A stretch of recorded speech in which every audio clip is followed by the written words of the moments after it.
Hello there folks, Nathan here, hope you're all well and welcome back to unboxing videos here on my channel, where today we have got another model aircraft to unbox.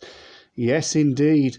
Now not only is it a new airline that we're looking at today, it's a new type of aircraft as well. This is a Boeing 737-900, so it's the longest in the 737 fleet. I haven't really done any research. I'm not sure how much longer than a 737-800 it is. It is significantly longer though. And this is in the KLM new livery. Now, not much has changed really with the KLM livery, except the stripe sort of swoops down at the front. The whole, more or less the whole of the front of the aircraft is now blue. But apart from that, you know, there's nothing drastically changed in terms of the livery, but I think it's nice anyway. I think it's nice. KLM's a nice livery, nice bright blue with a white tail. Kind of reminds me of Thompson, well, the old Thompson in a way, except the blues were slightly different. I think Thompson was more of a baby blue, and KLM's like a sky blue, but still nice. So yes, we'll have a look at the box, and we'll get it out, make sure there's nothing broken. I don't think there will be. This was a brand new item, and it came well packaged. You should see the size of the box. Come in a huge box, wrapped in giant bubble wrap. So it was well packaged, so hopefully it won't have been damaged during transit. So let's get down to it. Just before we do, please do excuse my voice. You may or may not be able to hear. It is slightly nasally. Unfortunately, after coming back off holiday nearly 3 weeks ago now, three weeks ago yesterday, I believe it was, we come back. God, it's been a month already since I went on holiday. That's flown. But yes, I came back and I wasn't feeling too well on holiday. And then I came back and I was a bit, felt a bit warm that night and a bit restless. So I did a COVID test and, well, yes, I think you can guess. The 2 lines were there. I tested positive for COVID. But that's another story. I'm thinking about sharing that experience with you all just to let you know how I got on. But yes, I'm no longer COVID positive now, but I believe the effects are still there. So I do still feel a little bit sniffly. I can taste and smell, but not very well. Now that's an improvement, because when I had COVID, I couldn't taste or smell anything, not even aftershave. So that has come back a little bit. I can smell a little bit, I can taste a little bit, but I suppose in time that will slowly come back. Anyway, back to the video. I just wanted to clarify, just in case you're like, oh, you don't sound well. That's the reason. So let's pan that. Oh my God, it's not Halloween, is it? Right, so here is the box, and I've got my magnifying glass as well off to the side in case we want to read any small print. God, that's a lovely picture, isn't it? So this is a 737-900, it says it there, scale 1 in 200. KLM Royal Dutch Airlines. This is an well, I don't even know if it's an MG. Might just be a 737 Classic. It's not a MAX. I think there is a 737 MAX 9 rather out, or it's in production. This is not a MAX. This is a normal one. It's Classic 737. It's got its own registration, its own made-up registration, which is Papa Hotel Kilo Lima Mike. So PH-KLM. I have been on flight radar and had a look, but no, it's not a real aircraft. It's not a real aircraft. What we got here then? Is that the right way? Is that the right way round? No, it isn't. I don't know why the notifications are still going off. I've switched my Wi-Fi off. KLM Sky Team. Boeing 737-800. 900. Looks a little bit like an 8, doesn't it? No, it is a 9. I was thinking, God, don't send me. Well, I wouldn't care really. So there you go. I believe that's the right way round.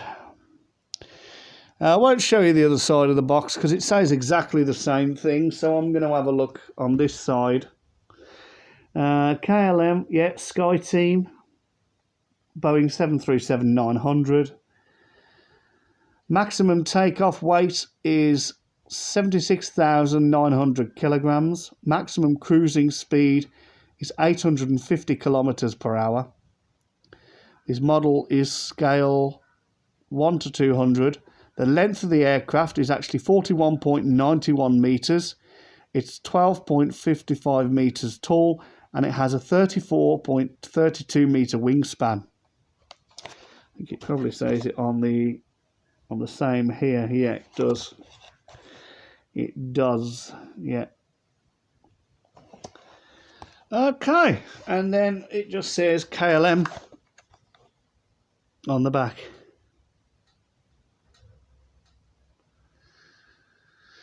Now, which side is the... That's this side, I think. Yeah, I did... Yes, it's this side. I did open it. Well, I didn't open it, I just took the sellotape off one end to get ready for the unboxing. And the first thing that I can reach... Alright then, you're being persistent. Okay.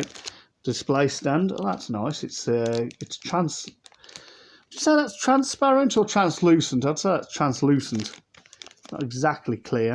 You can sort of see through it. Here's the fuselage. There you go. Slightly longer than an 800. Looks very nice. Livery looks spot on. No bleaching to the colour or anything like that. Very nice. Now you can see there's a little bit of white, grey and blue underneath, but not as much. As you can see, the stripe sort of swoops downwards towards the front, and then it's straight for the remainder of the fuselage. So set her down. Now the delicatest of all are the wings and engines, so I'd like to try and get these out now. Oh, this is a very, very tense moment. I don't know why they sellotape them so tightly. I suppose it's like if they're packed in tight, it limits movement. But it is very, very worrisome because if you're trying to open them, oh, there we go, right. Pour a little bit of a hole there. Let's see if we can open that out. Might have done it.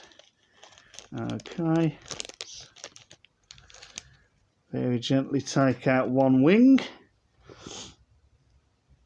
There we go.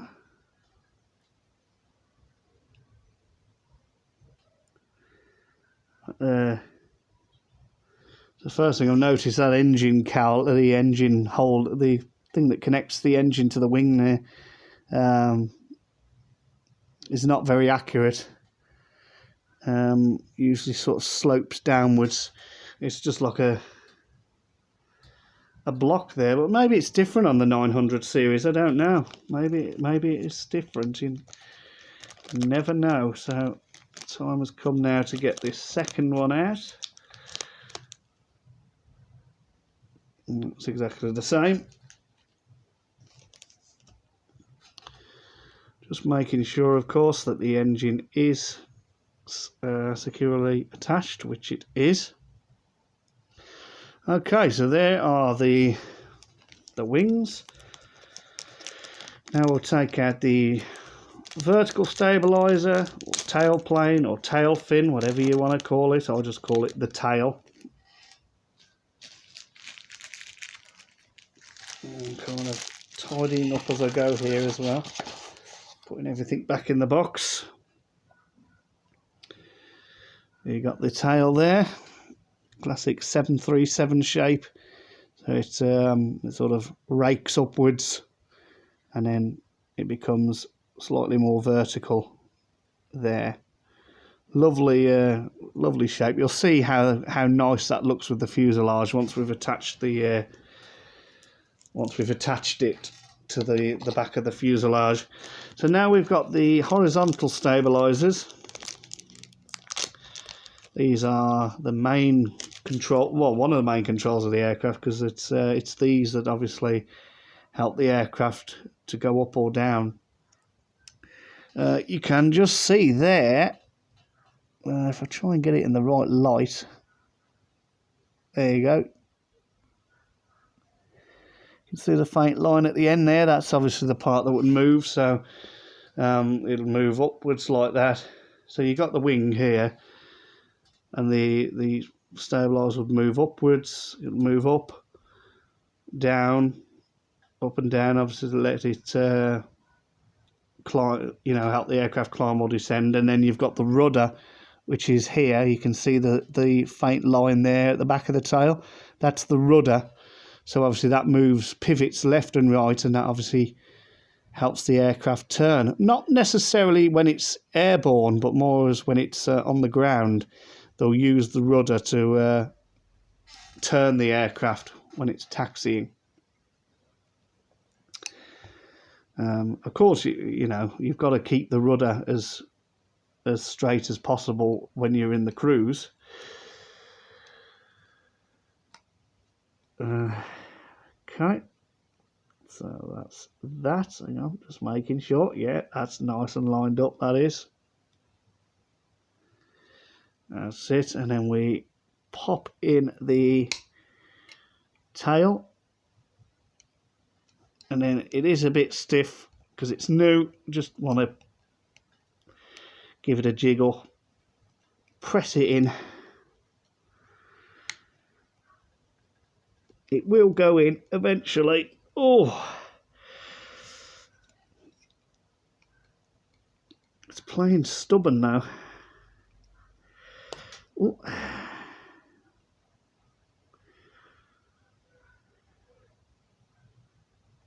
Quite weird. It's such a little plate for this tail. Ah, you can see. Yeah, you can see it will all go in. It's just a case of putting this first plate in at the right end. There we go. There you go. And then just try to press down as much as we can. Make sure that tail fin is as straight as possible. And you can see, look at that now. See, like now it's attached to the fuselage. Look at that tail. How nice it looks. That's what I love about the 737. I just love this design of the tail. It's really nice.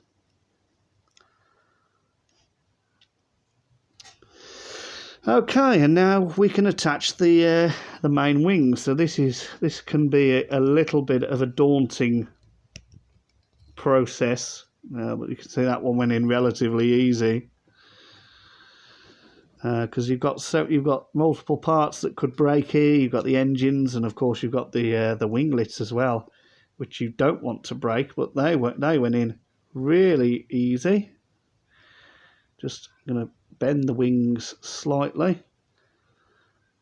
They're slightly raked downwards and they shouldn't be like that. So I'm just going to sort of bend them into a slightly more traditional 737 shape. There we go. When it's actually airborne, when the 737 is actually airborne, the wings, I don't know if you can see. You can see I'm bending the wing up like that.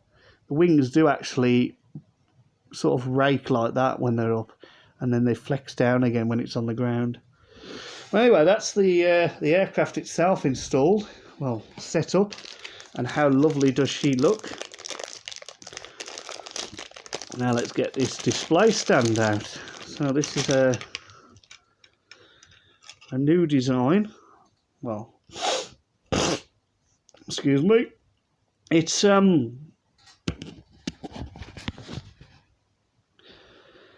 different to some model aircraft we looked at, where you just get these like the flat stand with the little stand arm that you just push through. This one is a little bit different, but it's nice, you know.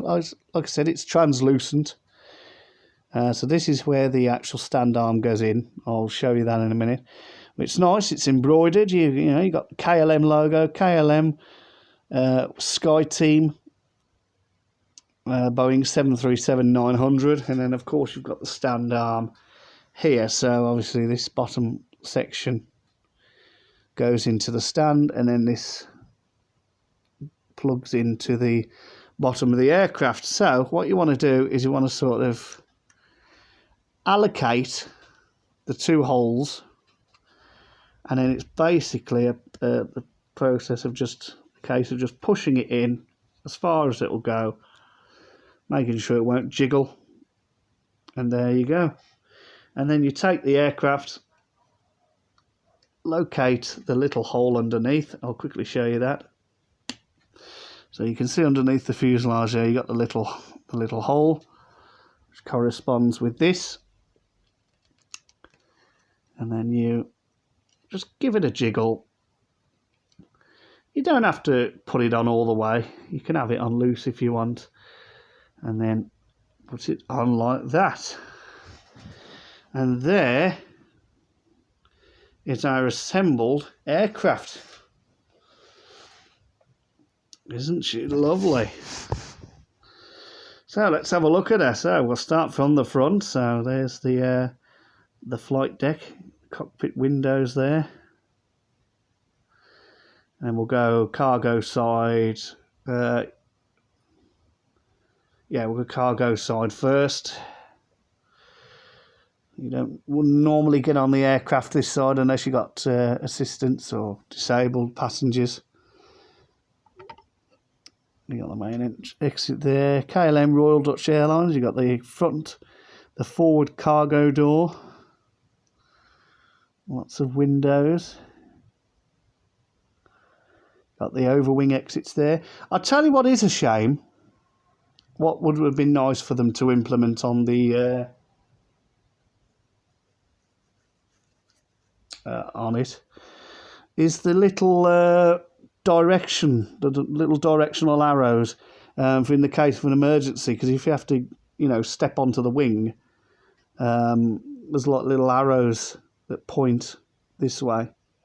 It just tells you like which way to walk in the event of an emergency.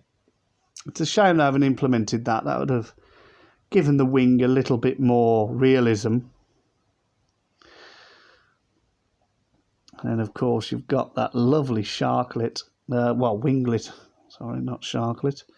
It's not an Airbus, which has got the KLM emblem on it. I think it might say KLM on as well. And then coming to the back, you've got the registration there again, which was PHKLM, Papa Hotel Kilo Lima Mike. Say something there underneath as well. I can't really see that. Might just say Boeing 737-900 or something. I'll have a look. You've got the Holland flag and the European flag. I think, is that the European flag behind it? And then you've got the aft cargo door and the rear entry door there. And turning it around, is there any APU detailing, I wonder? Kind of. Yeah, you can kind of see where the APU would be housed, would be inside there.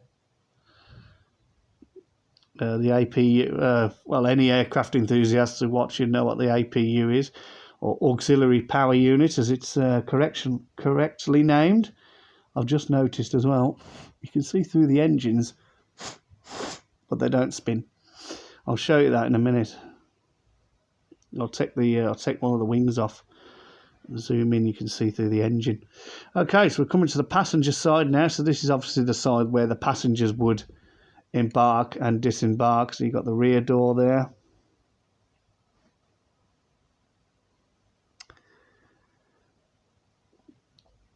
Not much to show on this side. Obviously, there's no cargo doors this side. There's that winglet. KLM.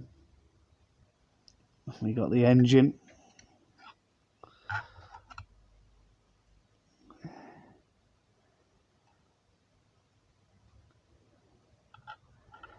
Missing a window there. I wonder if that's where the toilet is. Maybe the toilet's there at the front. Is it the same both sides? There's one missing there. Oh no, there's not. There's not one missing. Ah, that's strange. Look, because there's not one missing that end, the cargo end. So maybe, because I'm unfamiliar with the layout of the 737-900. I don't know if it's got any more like gubbins than the 800. Maybe it's got an extra toilet, because obviously just there behind the door, well, that's usually where the toilet would be. Maybe there's more. I don't know. Maybe there's more. Maybe there's 4 toilets at the front and 2 at the back, or maybe they're all at the front. Is there any windows missing at the back? There's one window right at the very back that's missing, so that could possibly be where the toilet is. I don't know. I might curiosity's sake, I might Google that. I might try and see if I can bring up a picture of a KLM 737-900 cabin layout and see whether it's whether there's an extra toilet, or it might just be like a bigger galley space. So there's the engines. You can see the engine there. Obviously, as I said, it doesn't spin. It's not like a Skymarks model, but you can see through there.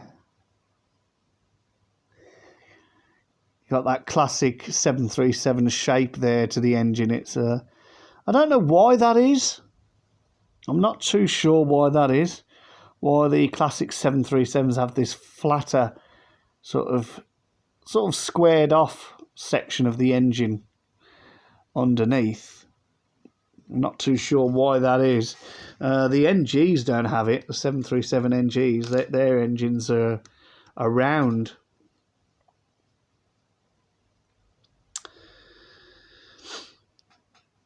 And the Maxis don't have it either. The 737 Maxis, they're round engines as well. But there we go. So let's just set her down and try and get a nice shot. So I'll pan down. Oh, look. Isn't she beautiful? Now, so I can't come up with a name for this one. The only time I've named one of my aircraft was that British Airways A320neo that we looked at, because the registration on that was TTNA, so TNA, Tina. That's why I gave it a name. But there you go. There she be, the KLM Royal Dutch Airlines Boeing 737-900. Certainly going to make a very nice addition to my fleet. And that concludes another unboxing video. So thank you for watching. I hope you've enjoyed. Don't forget to leave a thumbs up Leave a comment in the comment section. Subscribe to the channel if you haven't already. If you have subscribed, I'd like to thank you very much for doing so. Do appreciate it. I'm on 264 now, I believe. 264 subscribers. Don't forget to share the channel. Try and get me some more likes, likes, subscribers, comments. And until the next video, whatever or whenever that may be, it's very hard to do videos at the moment, especially the fact I can't taste and smell properly. So it's put me off wanting to do anything review-wise, but we'll have to see. Well, until the next video, whatever or whenever that may be, just remains for me to say, take care, stay safe, stay strong, and as Grandad Murray used to say, stay happy. And I will bid you, from here in the UK, it is currently 2:45 in the afternoon, so I'll bid you a very good afternoon.